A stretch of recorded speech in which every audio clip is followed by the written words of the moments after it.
অসম চৰকাৰৰ সন্মানীয় শিক্ষামন্ত্ৰী ডক্টৰ ৰণোজ পেগু ডাঙৰীয়া, মোৰ সতীৰ্থ মন্ত্ৰী উৰ্খাগৰা ব্ৰহ্ম ডাঙৰীয়া, সঞ্জয় কিষাণ ডাঙৰীয়া, আজিৰ সভাত উপস্থিত অসম চৰকাৰৰ শিক্ষা বিভাগৰ উপদেষ্টা প্ৰফেচাৰ ননীগোপাল মহন্ত ডাঙৰীয়া, বিশ্ববিদ্যালয় অনুদান আয়োগৰ অধ্যক্ষ প্ৰফেচাৰ ডিপি সিং ডাঙৰীয়া, চৌধুৰী চৰণ ইউনিভাৰ্চিটি উপাচাৰ্য প্ৰফেচাৰ নৰেন্দ্ৰ কুমাৰ তানেজা ডাঙৰীয়া, শংকৰদেৱ এডুকেশ্যন এণ্ড ৰিচাৰ্চ ফাউণ্ডেশ্যনৰ সভাপতি ডক্টৰ ৰমানন্দ দাস ডাঙৰীয়া, সম্পাদক অম্লানদীপ দাস ডাঙৰীয়া, অসম চৰকাৰৰ শিক্ষা বিভাগৰ প্ৰধান সচিব বি কল্যাণ চক্ৰৱৰ্তী ডাঙৰীয়া, আজিৰ সভাত উপস্থিত উত্তৰ পূৰ্ব আৰু অসমৰ বিভিন্ন বিশ্ববিদ্যালয়ৰ উপাচাৰ্যসকল, বিভিন্ন মহাবিদ্যালয়ৰ অধ্যক্ষসকল, অধ্যাপক অধ্যাপিকাসকল আৰু ছাত্ৰ-ছাত্ৰী বন্ধু বান্ধৱীসকল। First of all, I'd like to welcome our esteemed colleagues from all the northeastern states for this academic conclave. I am sure that the day-long deliberation on new education policy will create a new enthusiasm around the policy and also provide us with a implementable roadmap. প্ৰাচীন ভাৰতীয় শিক্ষা সম্পৰ্কে সততে উচ্চাৰণ কৰা এষাৰ বাক্য হ'ল বিদ্যাধন সৰ্বধনাং প্ৰধানম। জীৱনত আগবাঢ়িবলৈ যিকোনো লক্ষ্যত উপনীত হ'বলৈ শিক্ষাই হৈছে আমাৰ পৰম সম্পদ। Education is the supreme wealth among all kinds of wealth. Education is the driving force of human life. Without education, no human being can be completely self-sufficient. This reminds me of a quote by Dr. Sarvapalli Radhakrishnan, who said, "The end product of education should be a free, creative man who can battle against historical circumstances and adversities of nature." প্ৰাচীন ভাৰতীয় শিক্ষা পৰম্পৰাৰ ওপৰত আৰু অসমৰ শিক্ষা পৰম্পৰাৰ ওপৰত প্ৰফেচাৰ তানেজাই আমাৰ মাজত উল্লেখ কৰিছে। সভ্যতা আমি সকলোৱে গৌৰৱ কৰোঁ যে ভাৰতৰ সভ্যতা আৰু সংস্কৃতি আজি 5000 বছৰ পুৰণা, 6000 বছৰ পুৰণা। সভ্যতা বিশ্বত কেইবাটাও আছিলে, গ্ৰীক সভ্যতা, ৰোমান সভ্যতা, বহুবোৰ সভ্যতাৰ পৃষ্ঠভূমি এই পৃথিৱী আছিলে আৰু বহু সভ্যতাই প্ৰাণ পাই উঠিছিলে পৃথিৱীত। কালৰ সোঁতত বহু সভ্যতা লোপ হৈ গ'ল, কিন্তু ভাৰতৰ সভ্যতা, যাক আমি সনাতন সভ্যতা বুলি কওঁ, হিন্দু সভ্যতা বুলি কওঁ, ভাৰতীয় সভ্যতা বুলি কওঁ, সেই সভ্যতা আজি হাজাৰ হাজাৰ বছৰ ধৰি বৈ আছে, প্ৰবাহমান গতিৰে এই সভ্যতা বৈ আছে। ইয়াত নতুন নতুন উপাদান আহিছে, বিভিন্ন সময়ত বিভিন্ন ধৰ্ম, বিভিন্ন সভ্যতা, বিভিন্ন সংস্কৃতিৰ লগত আমাৰ পৰিচয় হৈছে, এনকাউণ্টাৰ হৈছে, এছিমিলেশ্যন হৈছে, কিন্তু সভ্যতাৰ বুৱতী সুঁতিটো ইয়াৰ বেছিক টিনেন্স আৰু প্ৰিন্সিপলবিলাকক অৱক্ষয় হ'ব নিদিয়াকৈ চলি আছে। ইয়াৰ কাৰণ কি? ইয়াৰ যদি কাৰণ আমি ফহিয়াই চাব যাওঁ, মই খুব সাধাৰণভাৱে দেখা পাওঁ যে কোনোবা সভ্যতা সংস্কৃতিৰ যদি আৰম্ভণি কোনোবা ৰজাৰ দৰবাৰৰ পৰা হৈছিল, কোনোবা যুদ্ধৰ পৰা হৈছিল, কোনোবা কনফ্লিক্টৰ পৰা হৈছিল, ভাৰতৰ সভ্যতা সংস্কৃতি আৰম্ভ হৈছিল জ্ঞান আৰু প্ৰজ্ঞাৰ অন্বেষণেৰে। আমি যদি উভতি যাওঁ, আমি যদি সত্য, দাপৰ, তেতা, কলি এই ধৰণে যদি আমাৰ সভ্যতাক বিভিন্ন যুগেৰে যদি আমি বিভক্ত কৰোঁ, তেতিয়াহ'লে আমি দেখা পাওঁ যে আমাৰ সভ্যতাৰ পৃষ্ঠভূমি আছিলে বনত, আমাৰ সভ্যতাৰ পৃষ্ঠভূমি আছিলে গুৰুকুলত, আৰু গুৰু আৰু শিষ্যৰ জ্ঞানৰ আলোচনাৰ মাজেৰে আমাৰ সভ্যতা সংস্কৃতি আগবাঢ়িছে। আন সভ্যতা সংস্কৃতিৰ লগত আমাৰ পাৰ্থক্য আছিলে যে আমাৰ আৰম্ভণি কোনোবা ভূমিৰ অধিকাৰৰ বাবে নহয়, আমাৰ আৰম্ভণি কোনোবা ব্যক্তিৰ বিজয়ৰ বাবে নহয়, আমাৰ আৰম্ভণি আছিলে জ্ঞান আৰু প্ৰজ্ঞাৰ অন্বেষণৰ বাবে। আৰু তাৰ কাৰণেই প্ৰত্যাহ্বান আহিছে, সংঘাত আহিছে, আমাৰ মাজত চেলেঞ্জেছ আহিছে। But in spite of all দিছ আমি আগবাঢ়ি গৈ আছো এটা বুৱতী খুঁটিৰ দৰে, আৰু আজি বিশ্বৰ প্ৰাচীনতম সভ্যতা হিচাপে ভাৰতীয় সভ্যতা আগবাঢ়িছে।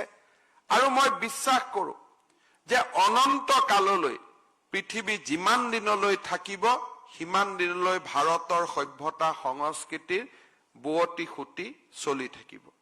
কাৰণ আমাৰ ফাউণ্ডেশ্যন আছে জ্ঞান আৰু প্ৰজ্ঞাৰ সাধনাৰ ওপৰত।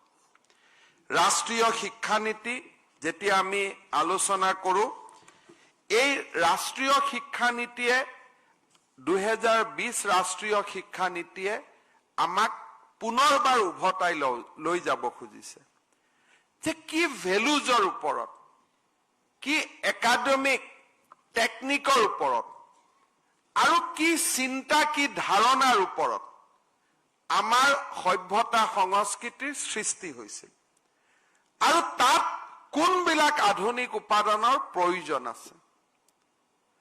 ভাৰতৰ সভ্যতা সংস্কৃতিক আৰু ভাৰতৰ প্ৰাচীন শিক্ষাৰ যি ধাৰণা আছিল তাক মূল স্তম্ভ হিচাপে লৈ, আৰু আধুনিক সভ্যতা বিশ্বৰ সভ্যতাসমূহৰ লগত নতুন নতুন বৈজ্ঞানিক সৃষ্টিসমূহৰ লগত একেলগে খোজ কাঢ়িব পৰাকৈ 2020 ৰাষ্ট্ৰীয় শিক্ষানীতি আমাৰ দেশে আৰম্ভ কৰিছিলে, আমাৰ দেশে গ্ৰহণ কৰিছিলে। বহু কথাৰ কাৰণে সমাজে এজন মানুহক মনত ৰাখে, বহু কথাৰ কাৰণে সমাজে এটা যুগক স্বীকৃতি দিয়ে, বহু কথাৰ বাবে সমাজে কোনো কোনো সময়ত কোনো এচাম ব্যক্তিক ইতিহাসে সদায়ৰ বাবে স্মৰণ কৰে। যোৱা এটা দশকত ভাৰতৰ বৌদ্ধিক জগতখনত আৰু ভাৰতবৰ্ষৰ শৈক্ষিক জগতখনত আৰু ভাৰতৰ সভ্যতা সংস্কৃতিত যদি আটাইতকৈ জ্ঞান অন্বেষণ আৰু প্ৰজ্ঞাৰ সাধনাৰ বাবে আমি যদি কিবা এটা উপহাৰ পাইছো, সেয়া হৈছে ৰাষ্ট্ৰীয় শিক্ষানীতি 2020। এই ৰাষ্ট্ৰীয় শিক্ষানীতিয়ে ভাৰতৰ প্ৰধানমন্ত্ৰী নৰেন্দ্ৰ মোদী ডাঙৰীয়াৰ আমাৰ সভ্যতা সংস্কৃতিৰ ওপৰত থকা আস্থা আৰু ভাৰতবৰ্ষখনক আকৌ এবাৰ সেই পৰম বৈভৱশালী স্থিতিলৈ লৈ যোৱাৰ যি কল্পনা, তাক বাস্তৱত ৰূপায়িত কৰাৰ এক প্ৰচেষ্টা এই শিক্ষানীতিৰ জৰিয়তে প্ৰতিফলিত হৈছে। প্ৰফেচাৰ কস্তুৰী নন্দন ডাঙৰীয়াৰ নেতৃত্বত এই শিক্ষানীতিখনত আমাৰ যুগৰ লগত খাপ খোৱাকৈ এই শিক্ষানীতিখনক প্ৰস্তুত কৰা হৈছে। আৰু এই শিক্ষানীতিয়ে যুৱক যুৱতীক, আমাৰ নতুন চাম ডেকা ল'ৰাক নিজৰ ইচ্ছা অনুসৰি আৰু নিজৰ ক্ৰিয়েটিভিটিক অনুসৰণ কৰি নিজৰ কেৰিয়াৰ পাথত আগুৱাই যাবলৈ প্ৰেৰণা দিছে। মই ভাবো যে এই শিক্ষানীতিখনক আমি যি আমাৰ হাতত যি মেণ্ডেট দিয়া হৈছে যে by 2034 we have to implement this policy, এই পলিচিখনক আমি যদি পৰ্যালোচনা কৰি পদে পদে ইয়াৰ যদি ইমপ্লিমেন্টেশন ফ্ৰেমৱৰ্ক বিলাক আমি যদি নিৰ্ণয় কৰি এটা এটাকৈ যদি আমি আগুৱাই যাব পাৰো মোৰ বিশ্বাস যে ভাৰতবৰ্ষখনৰ আকৌ এবাৰ আমি উজলি উঠিম জ্ঞান আৰু প্ৰজ্ঞাৰ সাধনাৰে ভাৰতবৰ্ষখনে আকৌ এবাৰ বিশ্বক নেতৃত্ব দিব আৰম্ভ কৰিব মই আজিৰ এই সভাত ভাৰতৰ শিক্ষামন্ত্ৰী ধৰ্মেন্দ্ৰ প্ৰধান ডাঙৰীয়াক আদৰণি জনাইছো আৰু মই ভাবো যে তেখেতৰ যোগ্য মাৰ্গদৰ্শনত আমি ৰাষ্ট্ৰীয় শিক্ষা নীতি ৰূপায়ণৰ বাবে অসম আৰু উত্তৰ পূৰ্বেও আমি নিৰন্তৰ গতিত আগবাঢ়িব পাৰিম When we speak about national education policy and its implementation, we have bigger challenges. অলপ আগতে অসমৰ শিক্ষামন্ত্ৰী ৰনোজ পেগু ডাঙৰীয়াই কৈছে Education policy has said that children has a right to get education in their mother tongue at least up to class 5. So it's a very easy concept. When we are in Lucknow, we are in Delhi, it is very easy for anybody. It is a very nice thing. Everybody knows Hindi. So what is harm if we introduce mother language in class 5? But when it comes to a diverse region like Northeast, we have 180 languages.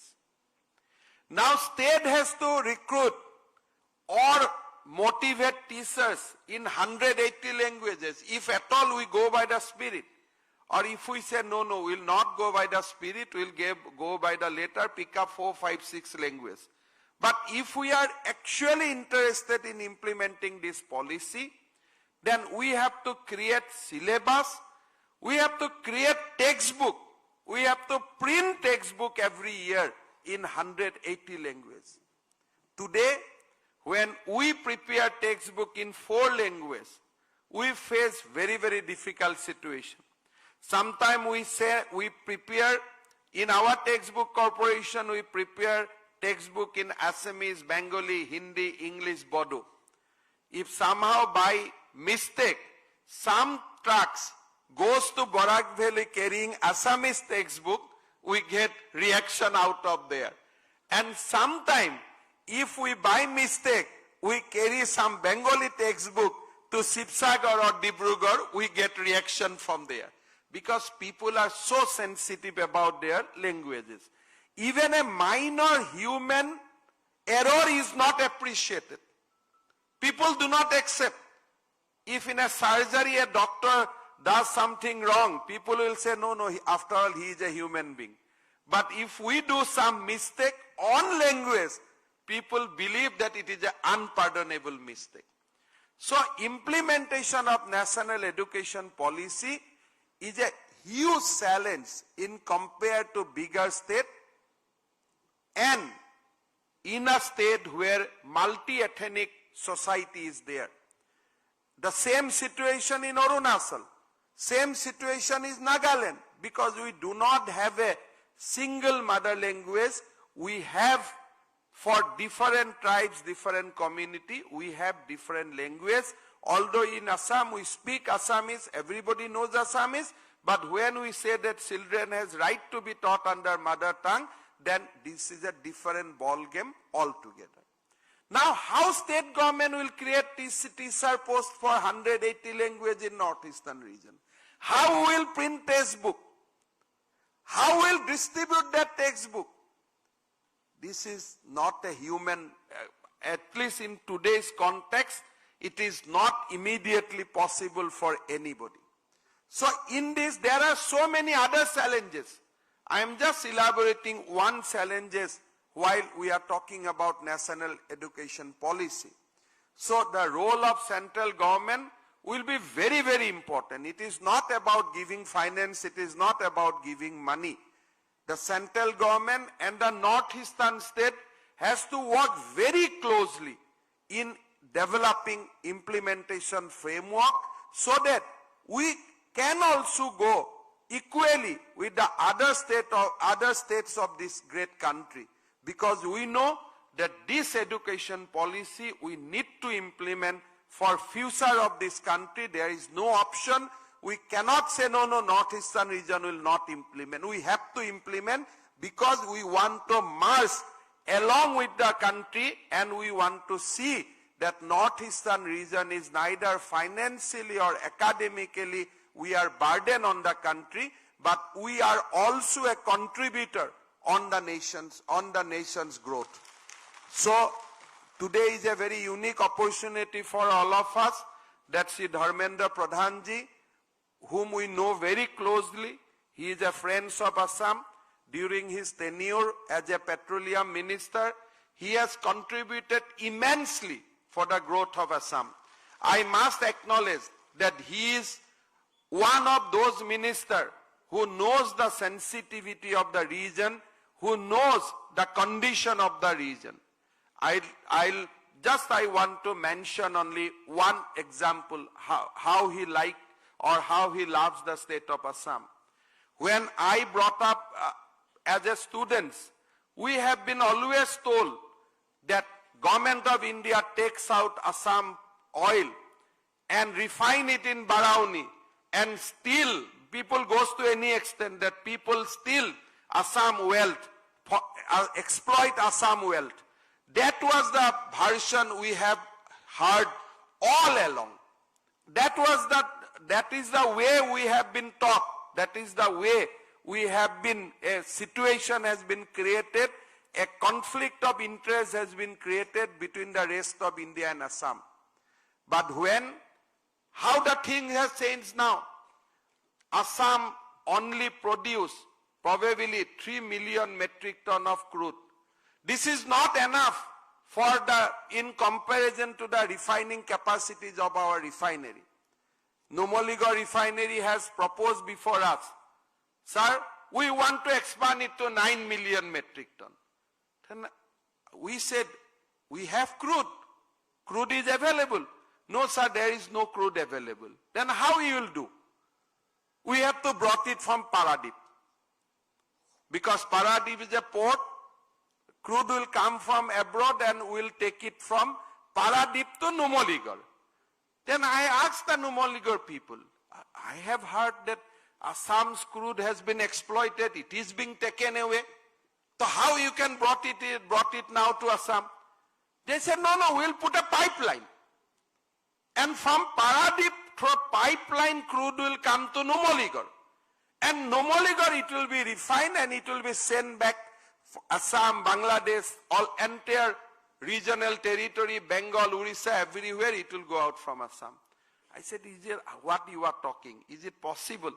They said, no, sir, it is possible. Dharmendra ji had said that it is okay. It is possible.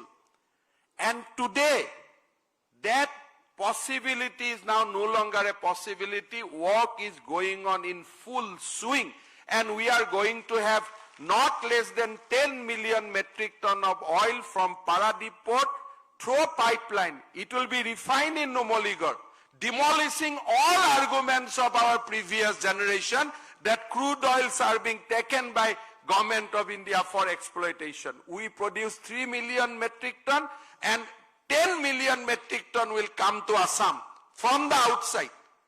Earlier we have been accused that there is a line in Barauni. Crude goes to Barauni. Barauni refinery are being run by the crude of Assam. Today, rather Barauni, the same crude line which we have set up probably in 1970, 1980 for taking 1 million metric ton of crude, the same pipeline are being used because of Sri Dharmendra Pradhan to pump crude oil to Bongaigaon and refine it back and sell it in the market. So today Bongaigaon refinery is being survived with the same crude pipeline which we were being taught that this is a symbol of India's exploitation. Today the things is different. Because somebody has put that crude oil pipeline, we are getting crude back to Assam and we are running Bongaigaon refinery. So that was the kind of contribution of Narendra Modi, our Prime Minister, and Sri Dharmendra Pradhan. When he takes up the Department of Union Human Resource Development, or now it is Education. I told Ranush Pegu that, Dada, please don't worry now. We'll be able to implement the national education policy because Dharmendra is there. So that kind of confidence we have. But while saying so, we all know there are challenges, there are unique challenges before us, and convincing Government of India and other system that look, there is 180 languages in northeastern region. So people will say, give the list. How this language has happened? Is it new or it is there from beginning? So many questions will be put, and one person has to fight and one person has to facilitate all these things. And I am sure that during the Dharmendra's tenure, we will be able to get lot of support to implement this policy, because I don't want that northeastern region should lag behind in implementation of this policy. Because this policy, if we can taught our children on this policy, then people will be imbibed with the spirit of nationalism. Lot of social tension, social problem will also get resolved automatically. Now people say there is a contradiction between the community. Other day, one gentleman has told us there is no contradiction, there is only diversity.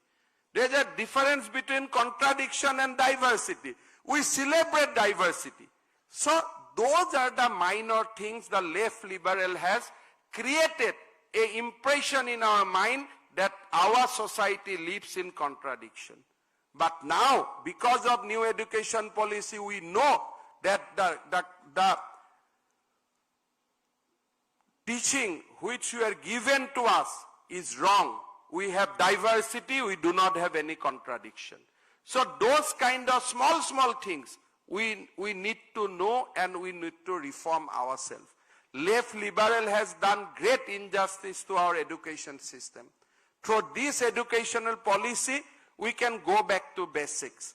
So I'd like to request all my resource person who has come from the northeastern region states and also from the state to help us in creating a proper implementable framework for implementing this national education policy 2020. Assam has already made certain progress for implementing this policy. We have created a high-level committee for national education plan policy. The draft NEP implementation plan has been ready. Rajya Shiksha Ayog has been formed. In our next cabinet, we are going to divide our system the way in the policy it has been envisaged, foundation, preparatory, elementary. On that format, we are going to notify our education policy on 25th of this month. And we are also going ahead with setting up of different new university.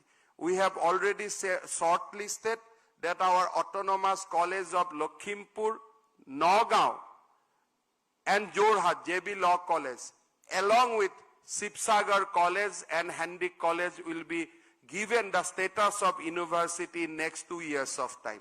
We are going ahead. We are not waiting for 2034. We are going ahead with the implementable part, whatever is possible on the state government side. We have created policy for teacher transfer, online teacher transfer, recruitment. So everything is going ahead in full swing. Only wherever on certain parts state government cannot do on our own, we need help and guidance from the central government. And I am sure that guidance will come to us now. And I am very, very confident about that. Dharmendra Pradhan जी को मैं बताना चाहता हूं कि असम एक ऐसा प्रदेश है जो हमारा जीडीपी का 6% हम हेल्थ एंड एजुकेशन में खर्चा करता हूं। ये एक हमारा बहुत ही स्ट्रेंथ है। हमारा जीडीपी 4 लाख करोड़ है। Against 4 lakh crore, we spend around 26,000 crore rupees on education. Similarly, we are spending that much amount on health. So both health and education, we have already achieved 6% of our GDP. So that is a very, very positive side on our part. हम लोग बहुत कोशिश कर रहा हूँ अभी tea garden area में, हर tea garden में हम लोग हाई स्कूल खोलने का व्यवस्था किया हूँ और आगे जाके हमारा यूनिवर्सिटी कॉलेजेस सब में हमने एक नया वातावरण क्रिएट किया हो कि भाई एजुकेशन में कोई टीचर पोस्ट खाली नहीं रहना चाहिए, कोई फैकल्टी पोस्ट खाली रहना नहीं चाहिए। और हमारा क्लास 12 और क्लास 10 का जो गैप था, 2 काउंसिल था, ये सारे हम समाप्त करने जा रहा हूं और 2022 will be very, very interesting from the point of view of education. Only 7 days back, probably we sat down from morning 9 to evening 8 discussing only about education. And we are putting lot of emphasis and we want to turn 2022 a year of achievement so far as implementation of this policy and also for the overall growth of education. So मैं आप लोग को बहुत बहुत धन्यवाद देता हूं। आप लोग आज और कल आप लोग चर्चा कीजिए और हम लोग को एडवाइस कीजिए कि कैसे हम लोग NEP 2020 को और बहुत अच्छा से हम लोग इम्प्लीमेंटेशन करने के लिए सफल होता हूं। मैं यही बोल के मेरा वाणी को विराम देता हूं। मैं पुनर्बार प्रधान डांगरियाक धन्यवाद जनाई অসমৰ শিক্ষা বিভাগ আৰু Sankardev education and research foundation যাৰ সহযোগত আজি আমি এই অনুষ্ঠানটো পৰিচালনা কৰিছো তেখেতসকলক মোৰ ধন্যবাদ আৰু কৃতজ্ঞতা জনাই মই মোৰ বক্তব্যৰ সামৰণি মাৰিছো। ধন্যবাদ।